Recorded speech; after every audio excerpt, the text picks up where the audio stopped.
Sylvie Losberg, bonjour. Vous êtes directrice et chargée d'études au Centre d'action laïque. Alors aujourd'hui, on célèbre les 50 ans du manifeste des 343 qui avait été publié donc, dans le Nouvel Obs en France, qui militait pour le droit à l'avortement. Alors 343 femmes qui dénonçaient l'illégalité de l'avortement. Aujourd'hui, en Belgique, l'avortement, est-ce que c'est légal? C'est autorisé sous certaines conditions. La loi de 2018 a sorti l'avortement du code pénal. Mais ça reste un acte à part qui n'est pas considéré comme un acte médical, un droit à la santé, même s'il est pratiqué évidemment uniquement par des médecins et qu'il est remboursé par l'INAMI. Donc on a une lecture encore très politique de l'accès des femmes à l'interruption volontaire de grossesse en Belgique. En 2020, il y a eu quand même un long débat parlementaire avec des blocages. On a eu un débat par rapport à l'allongement du nombre de semaines, donc pour passer de 12 à 18 semaines.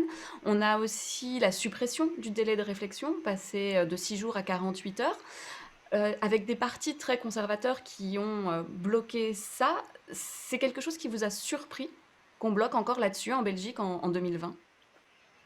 Alors, je ne vais pas dire que ça m'a surpris, mais on espérait quand même passer, parce que les discussions, les premières propositions de loi dataient de 2016 pour modifier les conditions. On a obtenu en 2018 une loi gouvernementale qui n'était pas celle des parlementaires, ni ne suivait les recommandations des experts qui avaient déjà été auditionnés en commission de la justice en 2018, donc. Et en 2020, que se passe-t-il? Bien, on remet le dossier sur la table et c'est normal, il a déjà fait tout son parcours parlementaire et il est bloqué plusieurs fois par les partis conservateurs néerlandophones. C'est le CD&V, la N-VA et évidemment l'extrême droite, le Vlaams Belang, qui sont quand même très, très présents, qui pèsent sur les débats. Il ne faut pas se leurrer.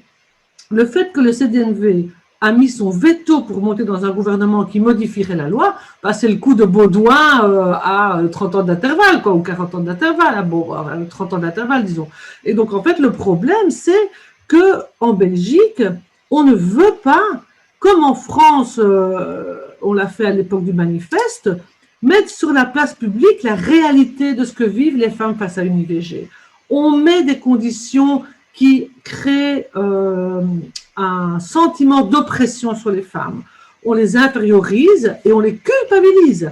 En Belgique, vous n'avez pas 343 femmes, admettons même 50, connues qui diraient « oui, moi j'ai avorté en dehors des conditions légales ». On n'en trouve pas. Pourquoi? Le tabou est trop lourd à porter. En Belgique, et d'ailleurs on le voit, ce débat politique avec un veto pour monter dans un gouvernement sur cette question qui ne coûte pas d'argent, qui ne concerne que les femmes, ben ça, c'est un signe. Mais comment ça se fait qu'en Belgique, enfin la France est souvent quand même en retard par rapport aux questions plutôt éthiques. En Belgique, on autorise l'euthanasie, on est plutôt un pays progressiste par rapport à ça, mais sur la question de l'avortement, ça reste tabou. Alors j'ai fait une communication dans un colloque international sur cette question. Pourquoi en Belgique d'autres questions éthiques, que ce soit l'autorisation de l'euthanasie, le mariage des couples homosexuels, l'adoption par les couples homosexuels, ça n'a pas posé de problème, mais la question de l'IVG, oui. Eh bien, je pense que c'est lié à une vision de la société dans laquelle les femmes doivent rester à leur place. L'euthanasie et adoption par le couple homosexuel, ça ne concerne pas les femmes. Les femmes, elles n'ont pas besoin d'adopter si elles sont homosexuelles, elles peuvent porter elles-mêmes des enfants.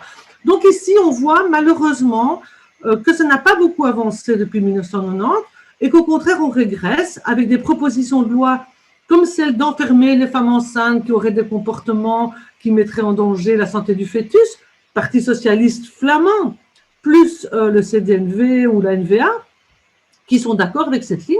Et aujourd'hui, l'Open VLD qui propose de légaliser la prostitution en arguant que les femmes, depuis le début de l'humanité, c'est le plus ancien métier du monde. Et que donc les femmes, finalement, oui, c'est vrai, dit autrement, depuis le début de l'humanité, les femmes sont des putains.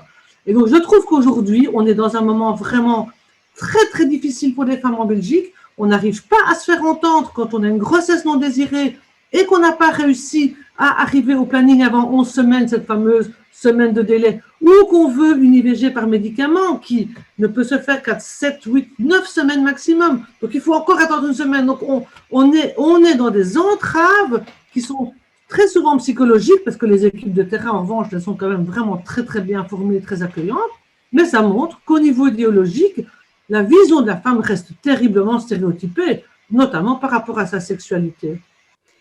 Est-ce qu'il ne serait pas plus facile, peut-être, à un moment donné, d'avoir un débat européen sur la question? Les pays sont, avec des législations très différentes. Alors, c'est évidemment ce que Gisèle Halimi, qui est une des très grandes figures de la libéralisation en France, proposait avec son association Choisir la cause des femmes.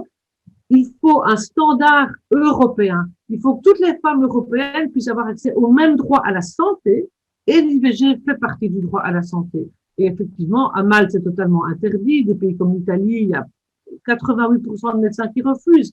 Et pourtant, vous avez en Sicile des cliniques illégales qui pratiquent des IVG, notamment pour les Maltaises.